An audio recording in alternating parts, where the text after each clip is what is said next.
In this week's parasha, we have the death of Aharon Kohen. Aharon passes away, and the pasuk says, Perek Kaf, pasuk Kaftet, Vayiru kol ha'eda ki gava Aharon, and the whole nation saw that Aharon died. Vayivku et Aharon 30 yom kol Beit Israel, and they all cried for Aharon for 30 days, the whole Jewish people. And Rashi brings down over here, what is called Beit Israel? Ha'anashim v'hanashim, the men and the women. We're going to find later on when Moshe Rabbeinu dies, it's only going to be the men they're going to cry for it. But here, it's the men, it's the women. Everybody is crying for Aharon. Why? Lefi shaya Aharon rodef shalom umetir ahava ben ba'alei meriva uben ish leishto. Because Aharon was rodef shalom. He brought love between people who fought with each other, between husbands and wives. And Rashi is hinting to a bigger statement that we find in Pirkei Avot. In Pirkei Avot, the very first parak over there, we have many statements of Hillel, the great Hillel, teaching us how to be a good person. In Pirkei Avot, the very first piece of advice that Hillel gives to us is Havi mitamidav shel Aharon. We should all strive to be like the students of Aharon. Ohev shalom, loving peace. Virodef shalom, chasing after peace. Ohevet habriot, and loving all of the creations, umekaravana Torah, and bring everybody closer to the Torah. And it's interesting because, before you can run after peace, you have to really run after peace and desire it and want it. But even before that, you actually have to love it. Ohev shalom, you have to understand the beauty of peace, the love that peace. And once you have that deep inside, you can try to get out there and try to inspire those people and bring everybody closer to Torah and HaKadosh Baruch Hu. And that's why when Aharon dies, everyone's crying because they just felt this was a person that loved us, loved peace, loved making the world a better place. And Chazal go on and bring beautiful, beautiful stories of how Aharon tried to make peace between two people who were fighting with each other. He would go over to Reuven and say, Reuven, no, Shimon was fighting with you. Really, he wants to make peace with you. And he'd go to Shimon and say the same thing.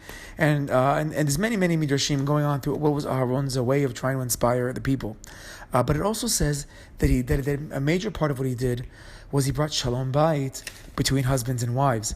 And there's a beautiful Pirkei de Rabbi Natan. There's the Avot de Rabbi Natan. It's a commentary, it's a midrash of Rabbi Natan on Pirkei Avot, his version of Pirkei Avot.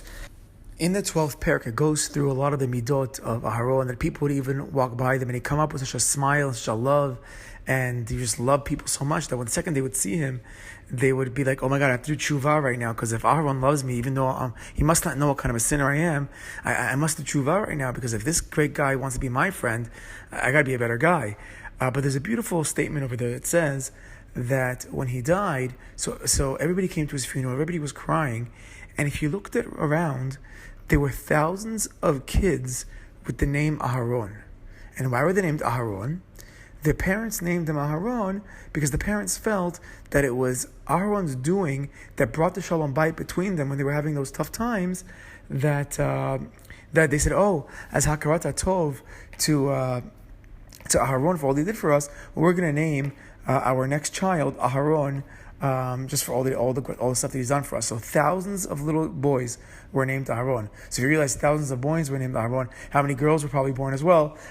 So it should be how many children were brought to this world because of the shalom bayit that Aharon did. But I heard a great idea.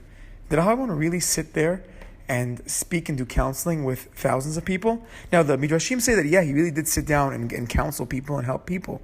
But he also did a really big job of Kohen Gadol. And, in those days, there weren't that many Kohanim. There was just Aharon and his sons. Those were the Kohanim at the time. So he had a lot of work to do in the Mishkan. So they say that, how do we have thousands of people named Aharon?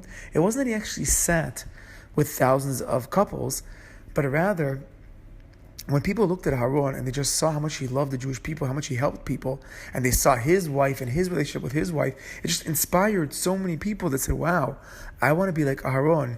And if Aharon can be that holy, I want to strive to be like that. Maybe I can be too. And that inspired them enough to have a better marriage, and that inspired them enough to name their children's Aharon. That was the greatness of Aharon Kohen, or one of the aspects of how great he was. And sadly, in this week's parasha, Aharon passes away. But Hillel comes along and says, look at the Torah, look at all the stories, or look at all the midrashim, learn from him, because this is one of the first steps to becoming a better person. Shabbat Shalom.